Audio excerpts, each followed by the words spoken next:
E aí, gente, tá começando o primeiro episódio do podcast Estou On. Seja bem-vindo. Vocês estão escutando no Spotify, no YouTube, no Apple Music, em todos os lugares. Sejam bem-vindos.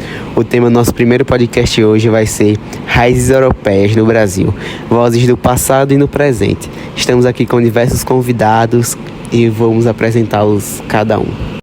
E antes de apresentar nossos convidados, eu vou falar sobre mim. Eu sou Felipe Hoffman, apresentador do Estou On, e também sou sociólogo e historiador.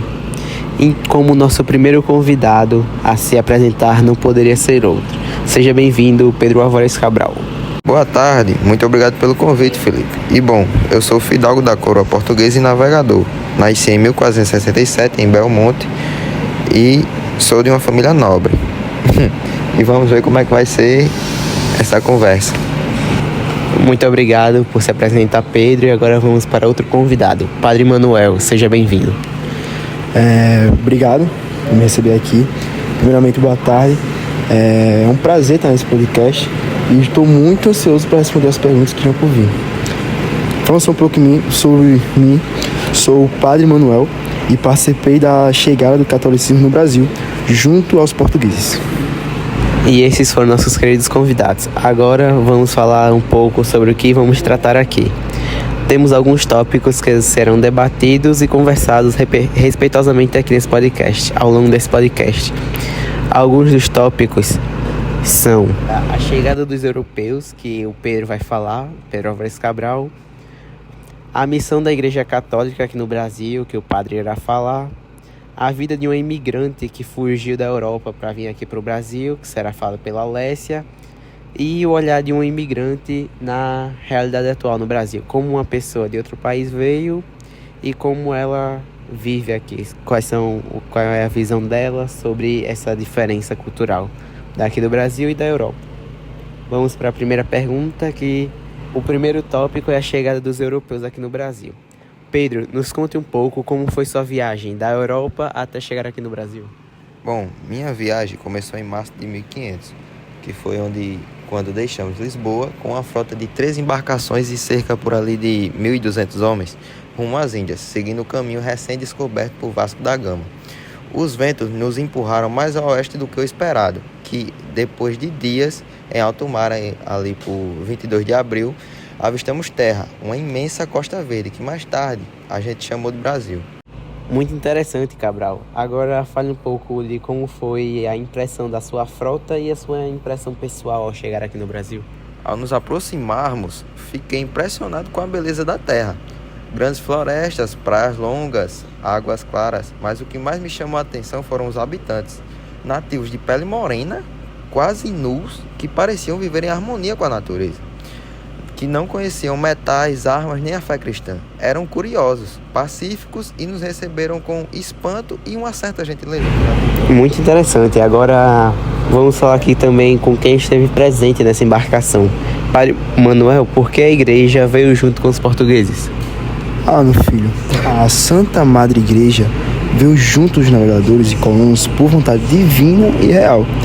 Era nossa sagrada missão, dada por Sua Majestade o Rei e aprovada pelo Santo Padre lá em Roma, de levar a luz do Evangelho aos confins do mundo. Onde chegava o estandarte de Portugal, também deveria chegar a cruz de Nosso Senhor Jesus Cristo.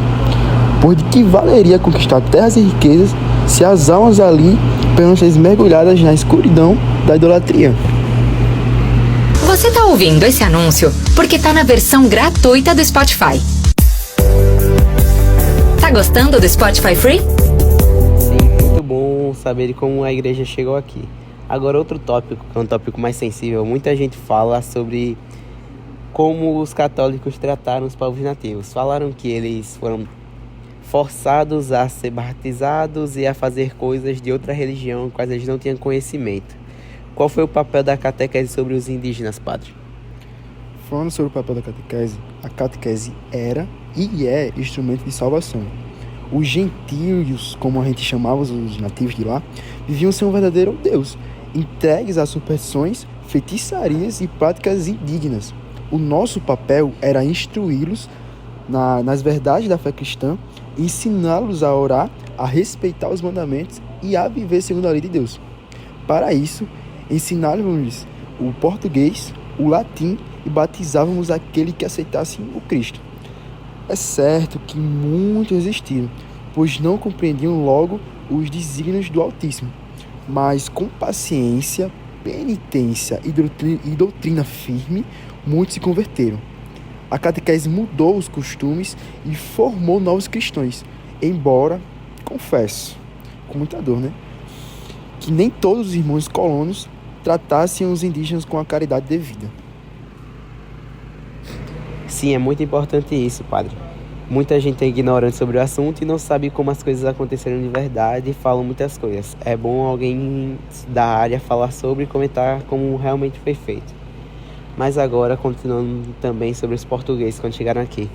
Cabral, quais eram os objetivos de Portugal quando eles chegaram aqui? A coroa portuguesa claramente tinha seus objetivos. Estávamos em busca de riquezas, especiarias e rotas comerciais. Mas também queríamos expandir nossos domínios e, acima de tudo, a fé cristã. Era nosso dever, como bons filhos de Portugal e da Igreja, catequizar aqueles povos que julgávamos selvagens e sem alma, que a gente pensou que eram os moradores do Brasil. É verdade, Cabral. Portugal tinha muitos objetivos quando eles chegaram aqui.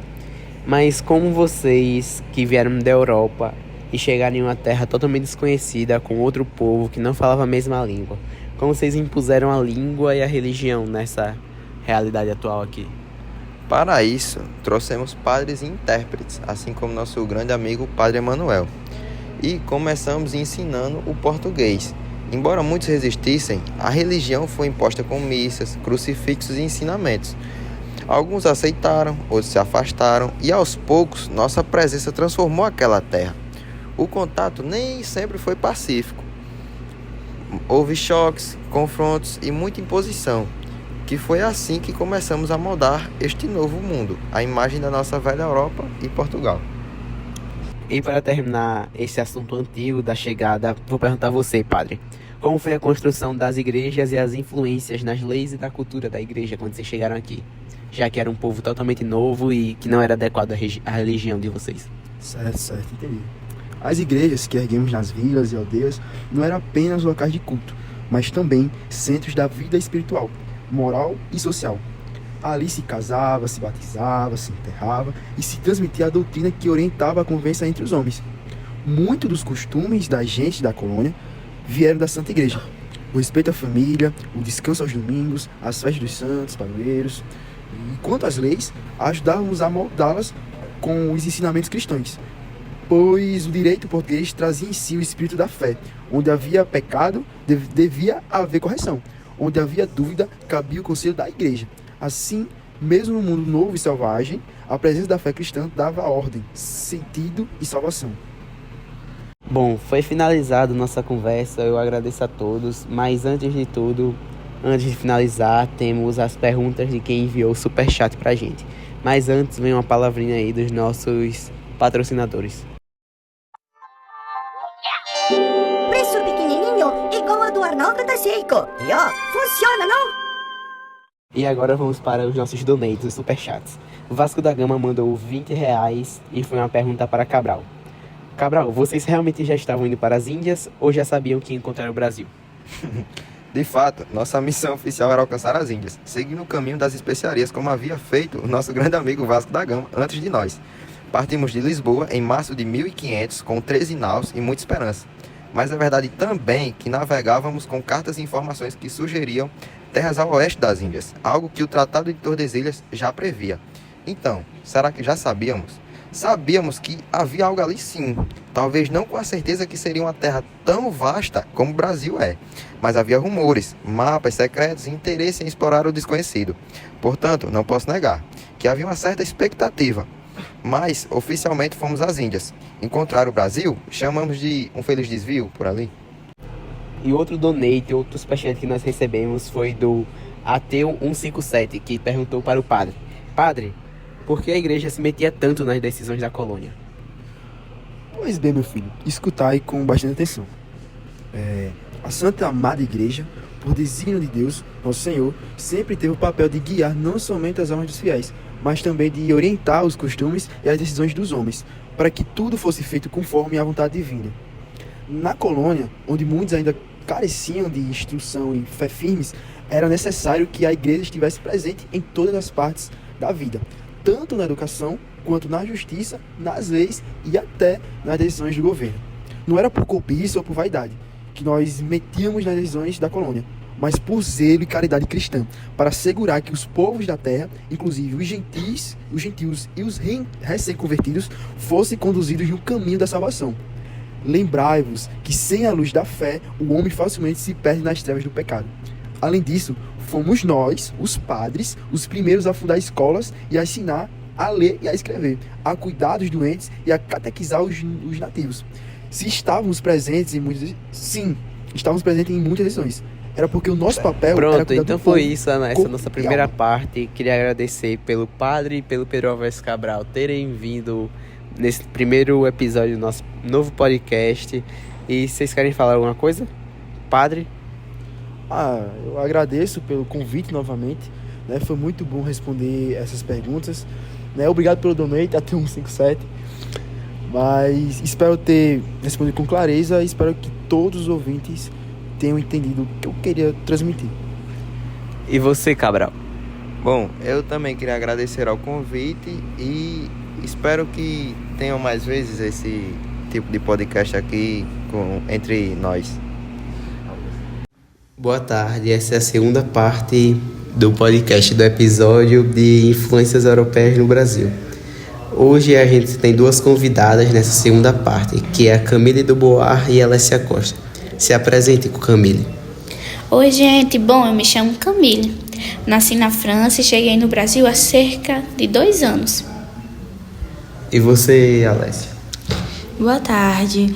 Obrigada por me receber, primeiramente. Eu sou imigrante, vim da Itália no século passado e hoje vou falar um pouco sobre minha história. Então conte mais um pouco da sua história, Alessia. Por que você fugiu da Itália no século passado aqui para o Brasil? Foi uma decisão muito difícil, sabe? A gente fugiu porque não tinha outra escolha. A Itália estava mergulhada em crises, em guerra, pobreza e medo. Realmente sua trajetória foi difícil, Alessia. Mas diferente de você que veio forçadamente aqui para o Brasil, a Camille veio porque quis. Nos explique por que você veio ao Brasil nos tempos atuais. Sempre eu recebo essa mesma pergunta e eu sempre respondo. Eu queria uma mudança real. Queria sair da rotina europeia, da vida previsível e experimentar um país vibrante, cheio de vida e de contrastes. E, é claro, cheio de muito calor. Realmente é muito difícil. Mas agora falamos pelos nossos tópicos e depois da palavra dos patrocinadores, a gente vai para as perguntas que enviaram para a gente. Condições de fazer com que o povo possa comprar. Ninguém vai passar fome nesse país. E não vai comer só abóbora, vai comer abóbora, melancia, banana, manga, mandioca, macaxeira, tudo que tiver melão, cenoura, já dá para passar a fome de todo mundo isso aqui. Depois da palavra dos nossos patrocinadores, agora vamos para as perguntas que nos enviaram. A primeira é para a Alessia. Joedson enviou R$70 e perguntou: Dona Alessia, a senhora conseguiu manter suas tradições italianas aqui no Brasil? Consegui sim, e faço questão até hoje. Porque, para mim, tradição é raiz. Mesmo com todas as mudanças, a gente nunca deixou de fazer comida da nossa terra. Na nossa casa, domingo é sagrado. Tem macarrão feito à mão, molho caseiro e pão assado no forno. Realmente é bom manter as tradições. A nossa outra pergunta foi enviada por Letícia Santos, que enviou R$50 e perguntou para Camille. Camille, você acha que o Brasil trata bem os imigrantes hoje em dia? Assim, o povo brasileiro, em geral, é muito receptivo, sabe? As pessoas sorriem, tentam ajudar, puxam conversa, mas claro, às vezes também tem quem olhe torto ou faça piada.